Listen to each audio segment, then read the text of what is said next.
Buffs Nation. Let's see, 25 hours away from kickoff. Who's pumped for Nebraska? See you tomorrow. You know I am here at this channel and have a very special guest again on the show coming up in just a minute. That is Stephen Hamner, performance coach and the QB spotlight guru, right? So gonna be having him on to chat Shedeur Sanders, preview his matchup going against Jeff Sims, and also talking about some more college quarterbacks to be watching for this weekend. Really excited for that. So before we get started, couple things. Please hit that like. That's going to help spread this out to other college football fans, Buffs fans. Let me know in the comments who's watching, whether it's live or on replay. And want to give a quick shout out to my good friend Martez from Yo Martez. Use that code SCOBUS for 10% off anything in his store, including our Colorado Retro Ralphie tee that we have collaborated on.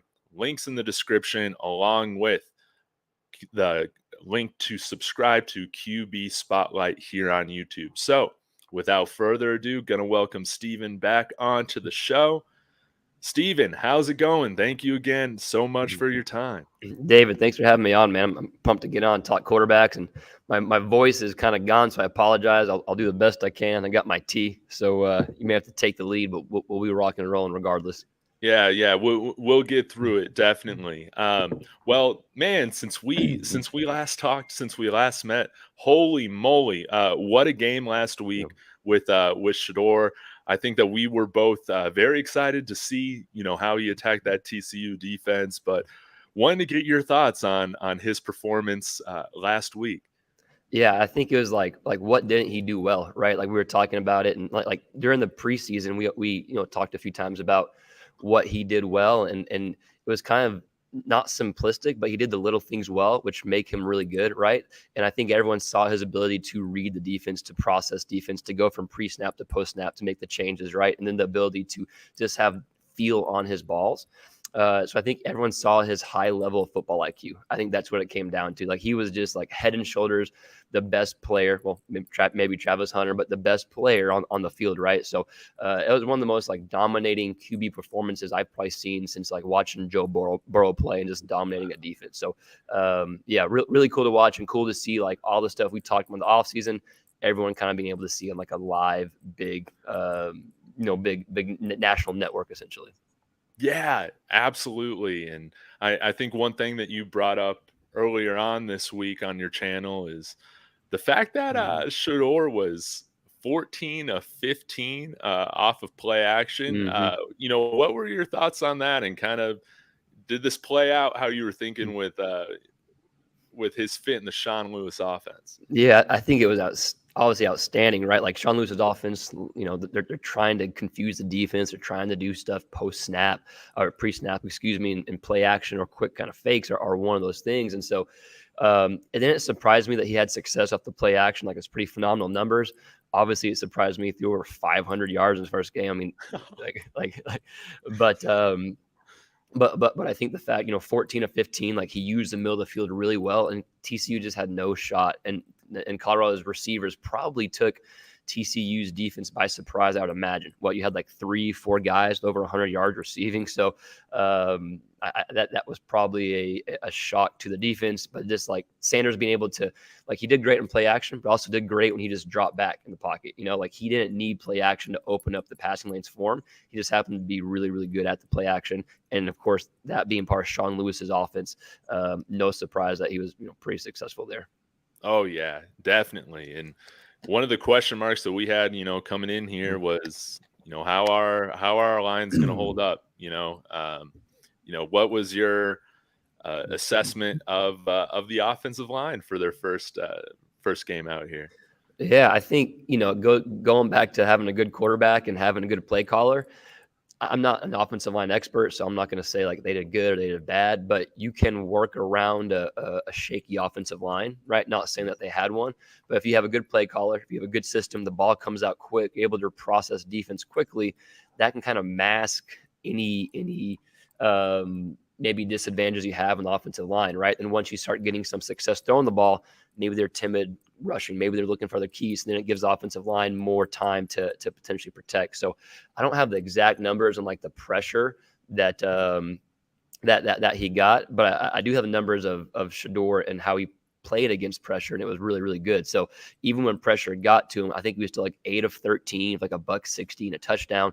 His biggest thing though was whenever there was no pressure, no blitz, he was like 30 of 34, which is Oh incredible, my right? God. So meaning like they dropped back, let's call it 7 guys, maybe 8 here and there. So he was able to process defenses and was even better against that. A lot of times quarterbacks are probably, not all the time, but a lot of quarterbacks can be better against the blitz, especially if it gets picked up, because now there's open space to throw to, right? Now there's only 6 or 5 defenders. So it can be tough against defenses that drop 7 or 8, but TCU was doing that, and he was 30 or 34 whenever they dropped back. So they had no answer for him. I know that was an offensive line question, but when you got a quarterback as good as Shedeur and a play caller like Sean Lewis, it can help mask any deficiencies you may have. And they probably prove people wrong too. They probably played a good game. I'm just not an offensive line expert. So Man, yeah. I was happy with the work. I think Shador only got hit a few times, and ultimately, man, on some of those biggest plays that he had, like on that 3rd and 17 down to Travis Hunter, they kept him clean, but he was also getting rid of the ball pretty quickly. Yep. And I think one thing that I was really impressed with was that just out the get go, they put the ball in his hand and was just working that quick passing game immediately, getting him comfortable. And they ran enough effectively, I feel like, with the play action and everything like that, to open up some of those plays. So, but before we transition on to the next matchup that Shedeur has coming up against, was there a particular throw or two that really stuck out to you from Shedeur, that you were incredibly impressed with? I mean, his ball placement was just great last Saturday. It was awesome, right? I think it was there are 2 throws that stick out, and before we touch on those throws, one thing I did want to mention was they also took a few deep shots early, even though they didn't convert on them. Like one was maybe an overthrow to Hunter. I can't remember exactly. And the other was, I think Hunter dove and would have been a hard catch, right? So, but even though they didn't complete those, now it's in the back of the defender's mind, like, okay, like they came out and took some shots deep, right? So I think I forgot who their first big completion was too, but that was an impressive throw. It was actually a throw that we broke down on like our post game film breakdown. It was the bottom of the screen receiver. I forget who it was. You probably know off the top of your head. But there was literally like no room for error. So drop back, he moved the safety with his eyes. They had one up top safety who was shading the field of the boundary side, if I remember correctly. But there was trips to the other side, so the DB, their safety, had to kind of shade back towards trips. Shedeur Sanders hit the single covered guy. So like a really good job with his eyes, and then ball placement, just like a great play all around. And you heard Shedeur mentioned after the game, like he goes against Travis Hunter every day, the best defensive back in his opinion, in the country. So there's no room for error, right? So that throw is a great example. There's no room for error. It was a fantastic deep throw. My favorite throw, though, I forget the down and distance. One of your viewers or one of the Colorado fans was able to tell me what it was in my comments, but it was I think second half, excuse me, and it was a 2-ball, right? So a 2-ball being for 1 ball is like a rocket, and a 3 ball is a bomb. A 2 ball is kind of like a floater in between. He had to float the ball over the linebacker before the safety. I forget exactly. You know what play I'm talking about. I know. I forget who it was too, but yeah, he's kind of he's backpedaling towards the sideline a little bit. Had to put perfect touch on. I mean, it was like an NFL style throw. That was probably my favorite throw, and then the deep ball I mentioned was probably my second favorite throw. But yeah, what's cool about Shedeur, at least in the TCU game, was there were so many factors that made it a good play, from reading the defense to getting the safety out of position and then being able to put the ball where he needs to. It wasn't just like he was accurate or he made a good read. It was like a few different factors that made it a good throw. Yeah, man. And with him having to carry the team, pretty much the entire game, I'm curious, from your perspective, being a former quarterback, what what is needed to have that sort of poise, that Mm. mental fortitude to not just be like, Yeah. "Oh my god, defense, can y'all just get a stop?" Yeah. But to have the team focused. I think that his resilience was something that I Yep. was really impressed with. I'm with you. Like his body language was the exact same, right? Like there was nothing that like was changing. I think as a he talked about after the game just being like a ultimate competitor. You want to compete. Like, okay, defense gave up the points. Give me the ball. Let's rock and roll. You know, you got to have that attitude. That's a team player, right? If you start being like, damn, the defense did it again, then you know there's maybe like a shaky foundation. But you didn't see that with Shedeur at all. No, no, definitely. And yeah, I think it was really cool after the game. Shador gave Mm. credit to Sean Lewis and the rest of the staff, just saying, he felt incredibly prepared, that he Yep. knew really what what TCU was throwing at him every single time. And I Mm. mean, you see it with the results. I mean, he carved them up. Yep. It was incredible. And then Tom Brady's texting him to not be It's awesome. satisfied, Yeah. which I mean, I love it. So now we're transitioning into the Nebraska game this week, not to be Yep. satisfied, but what I mean, how do you stop this offense? I mean, now Nebraska at least has the advantage of having some film, to look at from Yep. this past week. Definitely when we were looking at the Sean Lewis offense at Kent State, there was definitely some differences just with philosophy and approach, what we saw last week with TCU. How do you stop or slow down this offense when you have a quarterback like Shador behind center? Yeah, I think I mean, you got to find a way to get pressure. I think like in this team, like you saw what he did whenever he had time just to sit back. Whenever they dropped, he was 30 or 34, and he still did good against when he had pressure in his face. But that's every quarterback's kryptonite. So if you're in Nebraska, like you just got to find a way, right? I think Nebraska is going to be really well coached on defense. I think Nebraska is going to be pretty stout on defense, and like you mentioned, they have a game to go off of. They have film to go off of, but so does Colorado against Nebraska's defense. So it's kind of like a two-way street. Yeah. But I expect Nebraska's defense to be head and shoulders better than TCU's. Just because I just have a lot of respect for Coach Rule and what he does defensively, and some guys that we've worked with and trained who have played for Rule in the NFL and in college. I mean, he's just a smart guy, so he's been preparing for that. Now, is that going to translate to stopping the offense? We'll see Saturday, but I do think they're gonna offer him a more challenge, if that makes sense, to Colorado's offense. Yeah, no, it definitely does. And real quick, just want to say hello to Nicole and King Tony in the comment section. Thank you guys. Nicole, we'll get to your question here soon when we transition to talking about Jeff Sims a little bit. But when I was looking at the Nebraska-Minnesota game, I think one of the things that stuck out to me, and that I'm curious to see what happens, is how Nebraska accounts for a big time receiving threat. Also, out of the backfield, like Dylan Edwards, you have to imagine that they're going to be paying more attention to him than I think. I think Dylan Edwards kind of caught a lot of people off guard, including a lot of people on the TCU defense and staff, because Yeah. I wasn't expecting that sort of game with him coming out as a true freshman, his first game. But we got threats all over the place, and it's going to be a challenge. Do you think that we might see some different stunts or blitzes? Do you get more success going against these threats with zone or with man? Like, Man, I think it depends on your personnel that you have, right, and how good you feel. Like, do you feel good going one-on-one with Travis Hunter?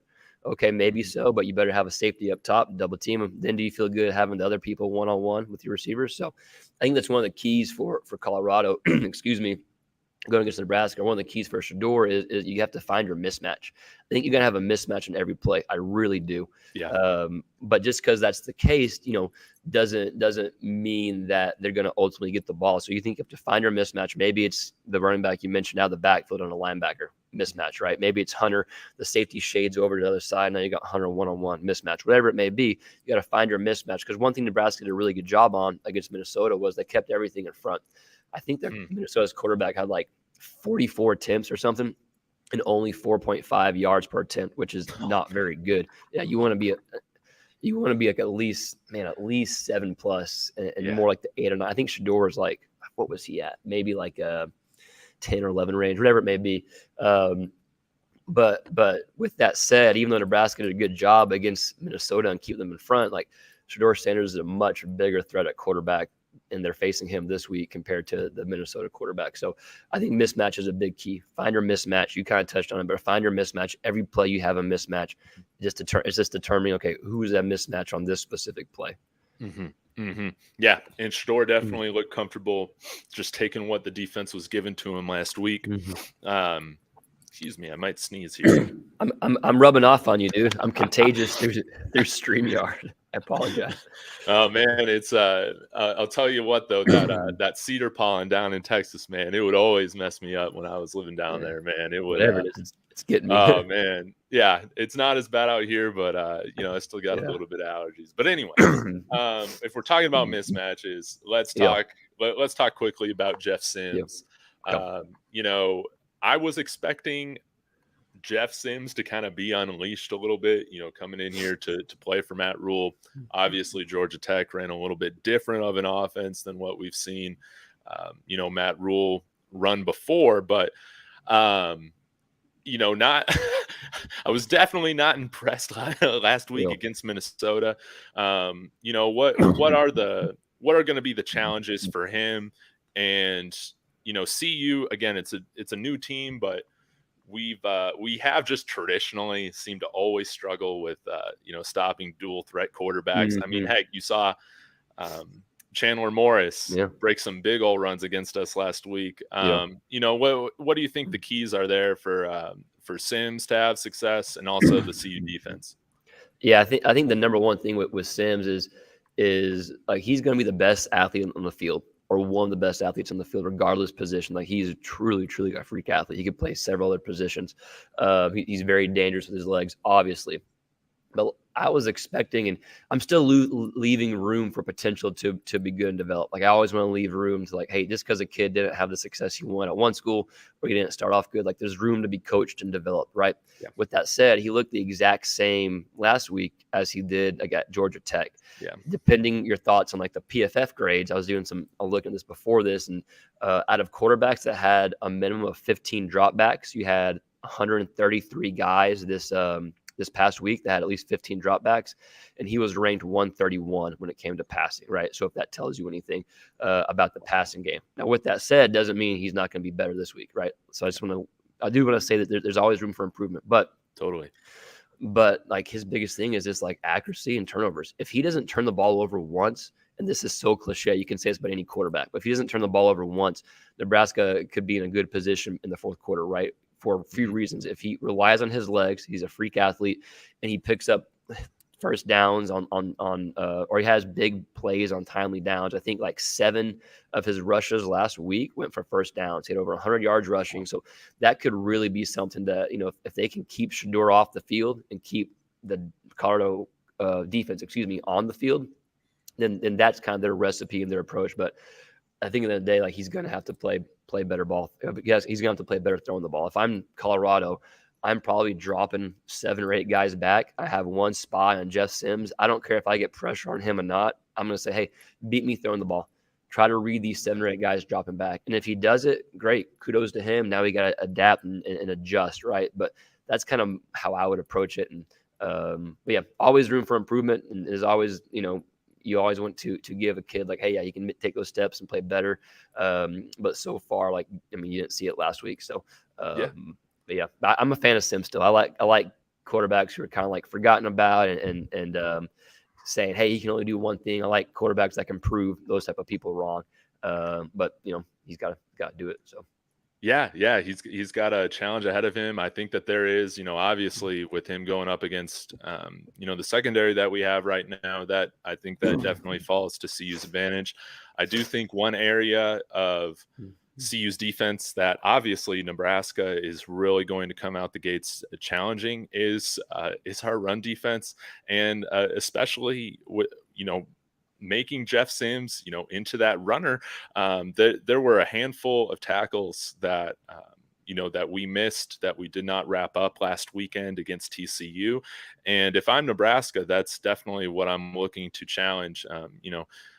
really targeting some of those linebackers. I think we'll have some new linebackers in the rotation this week because, there was just some mistakes Yeah. made last week. But I think that there is opportunity, for Nebraska to have some success if a lot of those fundamentals are not cleaned up this Mm-hmm. week. But I'm hopeful. I'm hopeful that if we devote enough bodies to the run, that we can get that stop. So before we transition into just talking about some other quarterbacks Yep. to look for, are there any other keys to the game for either Jeff Sims or Shedeur that you wanted to highlight on before we moved over? Yeah, I think just since we talked about Sims, I'll finish up with him a little bit and then Yeah. talk about Shedeur. But I think if if I'm play calling for Nebraska and take that with a grain of salt, just some guy on YouTube talking about football, but I want to make easy throws for him. I want to get him involved in the play action. He was better in the play action than he was straight back. All three of his picks, all three of his picks last week came on just straight dropbacks. So that can be tough as a quarterback. So I want to try to ease him into it. Play action, quick screens, right? If I'm Shedeur, I'm gonna take a quick swig of water. I'll let you just do some like gibberish. No, you're good, man. Just wanted to give credit to everybody in the chat. Appreciate your comments, and I mean, this is what makes it fun. So, yeah, awesome. thank you. Front seven must play better with Nebraska. I agree.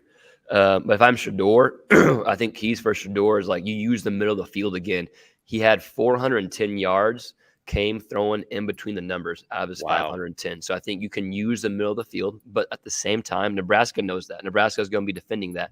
So making some throws outside the hash, outside the numbers, will be beneficial as well. And then we talked about this before, like using the play action again, get Nebraska's defense out of position, and then you can probably take some deep shots there. So if I'm Shedeur, like overall keys, find your mismatch, use the middle of the field. If they take it away, no big deal. Get some outside throws, and then play action, use that to your advantage, which it probably will do again in Lewis's offense. Yeah, totally. Love to see it. Well, thanks again for your time, Steven. Let's talk some greater college football with the few minutes that we have left. Maybe we could we each came, guys, audience. We came with 5 other quarterbacks that you should be watching this weekend.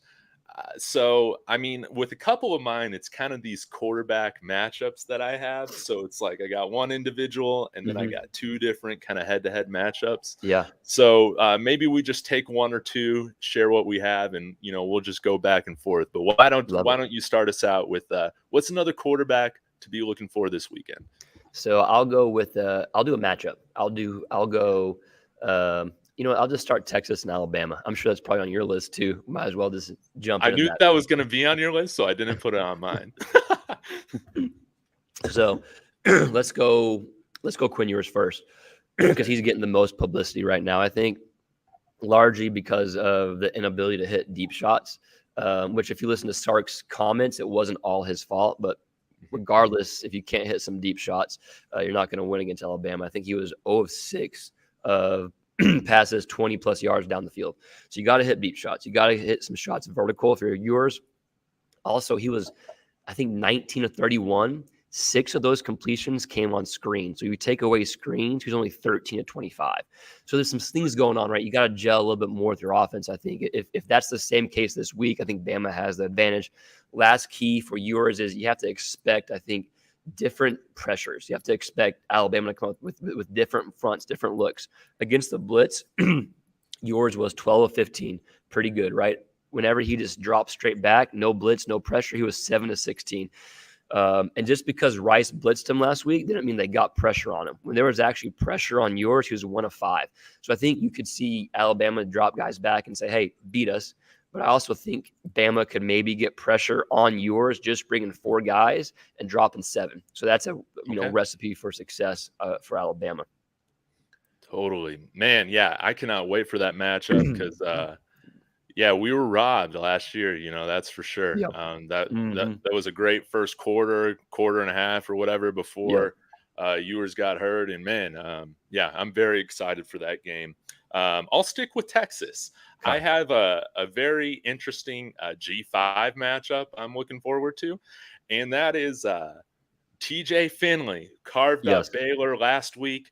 Let's go. 23-year-old sophomore because of all the eligibility changes with coming in during COVID. He's taken on Mm. Frank Harris from UTSA, who is a 4,000-yard passer last year. UTSA had a great year, and Texas State taking on UTSA. Mm. And TJ Finley coming over here from originally an LSU transfer to Auburn, now Auburn to Texas State. They had a big transition in the Yeah. portal, almost to the likes of Colorado. They had a big win last week again. Finley, 22 of 30 for basically 300 yards, 3 passing touchdowns, and a rushing touchdown on the ground. And again, going up against Frank Harris, and they struggled last week against Yeah. Houston, but they still got a lot of big time playmakers on that offense, and I'm looking forward to that matchup to Yeah. see what happens. Man, I'm too, especially being down here. It's a fun matchup. Frank Harris trying to bounce back from a bad performance against U of H. And then, like you mentioned, Finley coming off a great performance, just did so many good things. So definitely going to be a fun one down here to check out. A good underrated game if you're a fan of some G5 football too. Yes, absolutely. All right, what's the next matchup you got? Let's go, man. Am I going to stick to Texas the whole time? Let's go with Texas A&M. I know this is Texas based. I apologize. Let's go with Connor Wigman. Did you have him on your list or negative? No, I did No. not. Okay. I'll be the Texas homer then. Connor Wigman. I think A&M fans were finally happy to see an offense push the ball downfield. It was against New Mexico, but it looked like they let Bobby Petrino kind of be influential in the offense, which is what you wanted to see. I think Wigman was 4-6 for balls 20 yards down the field or more. He did a great job distributing the ball as well. I think he had a touchdown outside the left numbers, outside the right numbers, and middle of the field. So he was throwing darts all over. So if you're an A&M fan, you're happy to see that. Now, obviously, going up against Miami, it's a much bigger test, a much bigger challenge than New Mexico. But I still think you're encouraged. And to beat Miami, I think you have to get some vertical shots again. You want to repeat what you did against New Mexico. And then all of Wigman's touchdowns came against the blitz, which is a good thing, right? So I think if it's encouraging, and Wigman's never thrown an interception his entire career. I think he had 5-6 games last year, 1 game this year so far, so still hasn't thrown a pick yet. So if he can do that, push the ball downfield, I think A&M probably beats Miami. I don't know if you have any takes on Wigman, but if they can repeat against New Mexico, then they should be in a good position. Yeah, I mean, I think that they'll handle business against Miami. And, man, I just got to say this. Like, what the heck, man? Miami is selling buy one, get one free for, the tickets tomorrow, Oh, wow. man. Okay. That is just – I like Van Dyke. I like Tyler Van Dyke. He's got some potential too. But, yeah, it should be a good game. It should be fun. Yeah, I will, just like our conversation we had last time, I will be rooting for the Miami Hurricanes over Texas A&M. Not shy about that. So, absolutely, I'm with you. I don't know. Yeah, I won't get into gambling on the podcast, but yeah, I'm with you. Awesome. Well, the next matchup I got, and hopefully you don't have this on your list, is 2 ranked teams going against each other.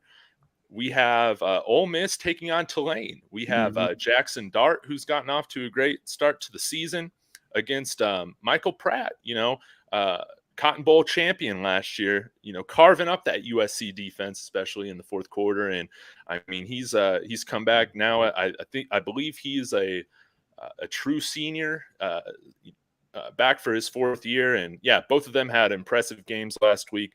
Jackson Dart coming in with 18 of 23, 334 yards, 4 touchdowns. Michael Pratt, 14 of 15, but 294 yards and 4 touchdowns. That's a game that I'm really looking forward to with the quarterback play. Yeah, no, I'm with you. Yeah, Michael Pratt. I think he was ranked the number 1 according to PFF. So whatever your thoughts are, he was the number 1 ranked quarterback this past week. Yeah, he balled out. He did great. Underrated cat too. So. Lawrence Collins is right there with it. But yeah, give me your last quarterback or matchup that you got. Last matchup. I got a few. I'll go with let's go with Notre Dame against NC State. Did you have that one on yours? That was going to be my last one, man. I'm a big fan of Sam Hartman. So, yeah, break it down for me. Well, I think this is now like Hartman's first real test, right? You had Navy and then maybe an FCS opponent last week. So first real test against NC State. Excited for that.